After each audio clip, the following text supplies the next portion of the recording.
তো বন্ধুরা, আজ আমি আপনাদের জন্য এনেছি হেমেন্দ্র কুমার রায়ের লেখা রোমাঞ্চকর কিছু গল্পের মধ্যে থেকে মূর্তি। এটা আমার ফার্স্ট ভিডিও। যদি আপনাদের শুনে ভালো লাগে তাহলে আপনারা লাইক সাবস্ক্রাইব করে দিতে পারেন, সেটা আপনাদের ইচ্ছা। আর আমার গল্প পড়ার ধরন কেমন লাগলো সেটাও বলতে পারেন। আপনাদের যদি ভালো লাগে তাহলে কমেন্ট করে জানাবেন। তো শুরু করা যাক আজকের গল্প মূর্তি। পাহাড়ের ছায়াকে আরও কালো করে রাত্রি ঘনিয়ে এলো। আঁকা বাঁকা পথ দিয়ে একদল যাত্রী এগিয়ে চলেছে। গরম পোশাকে সকলের আপাদমস্তক মোড়া, কারণ কনকনে ঠান্ডা বাতাস হু করে দীর্ঘশ্বাস ছাড়ছে। একে ঘন কুয়াশা, তার উপরে আবার রাতের অন্ধকার। তবু তারই ভিতরে কোনো রকমে চোখ চালিয়ে দূরের সরাইখানার মিটমিটে আলো দেখে পথিকদের কান্ত শীতার্ত মন খুশি হয়ে উঠল। খানিক পরেই সকলে সরাইখানার দরজার সামনে এসে হাজির হলো। যার সরাই সে বেরিয়ে এলো।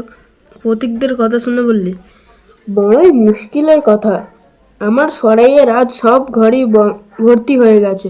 তবে হ্যাঁ, আপনারা যদি আমার ঢেঁকিশালায় শুয়ে আজকের রাতটা কাটাতে রাজি হন তাহলে আমি সে ব্যবস্থা করে দিতে পারি। পথিকরা পরস্পরের সঙ্গে পরামর্শ করে দেখলে, হ্যাঁ, তাছাড়া তো আর কোনো উপায় নেই।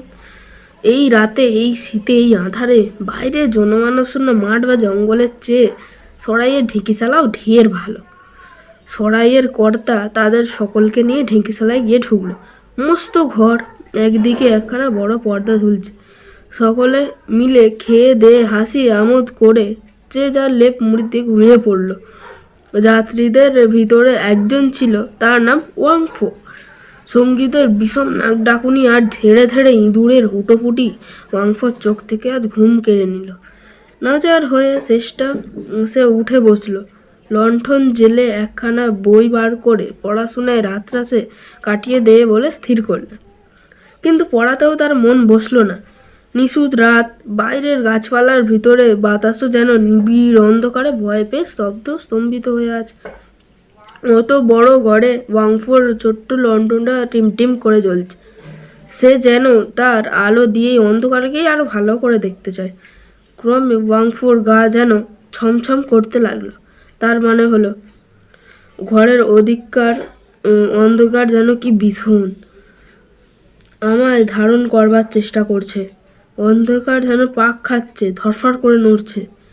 হঠাৎ ওয়াংফোর মনে হলো পর্দার পিছনে যেন কাঠের কি একটা মোড় করে ভেঙে গেল। তারপরেই পর্দাখানা একটু দুলে উঠল। তারপরে আবার সব নিসাড়। এসব কি কাণ্ড! ওয়াংফো আর এই বই পড়বার চেষ্টা করলো না। আড়ষ্ট হয়ে পর্দার পানে চেয়ে রইল, খালি চেয়েই রইল। তার চোখে আর পলক পড়ল না। পর্দাখানা আস্তে আস্তে একটু উপরে উঠল এবং তার পাশ থেকে বেরিয়ে এলো একখানা রক্তহীন হলদে হাত। তারপর কি যেন ছায়ার মতো একটা কিছু বাইরে এসে দাঁড়ালো। সে যেন বাতাস দিয়ে গড়াম কোনো মূর্তি। ওয়াংফোর গায়ে তখন কাঁটা দিয়েছে, মাথার চুলগুলো খাড়া হয়ে উঠেছে। সে চেঁচাবার চেষ্টা করলেও কিন্তু পারলে না। কিন্তু তারপর বাইরে থেকে একটা পেঁচা চেঁচে করে চেঁচিয়ে রাতের আঁধারকে চিরে যেন ফালা করে দিল। ধীরে ধীরে সেই বাতাস গিয়ে গড়া মূর্তি স্পষ্ট হয়ে উঠল। ওয়াংফো তখন দেখলে পর্দার সামনে দাঁড়িয়ে আছে একটা স্ত্রীলোকের মূর্তি। মূর্তিটা ঘরের চারিদিকে একবার চোখ বুলিয়ে নিলে। যাত্রীরা পাশাপাশি শুয়ে নিশ্চিন্ত হয়ে ঘুমাচ্ছে। কে যে এখন তাদের ক্ষুধিত দৃষ্টি দিয়ে দেখছে সেটা তারা টেরও পেল না। মূর্তি পায়ে পায়ে এগিয়ে এলো। তারপর একজন যাত্রীর মুখে কাছে হেঁট হয়ে পড়ে কি যেন, তা কিছুই বোঝা গেল না। মূর্তি দ্বিতীয় যাত্রীর কাছে এসে দাঁড়ালো। তার চোখ দুটো দপদপ করে জ্বলছে যেন আগুনের ভাঁটা, এবং মুখখানা এক ভয়ানক হাসিতে ভরা।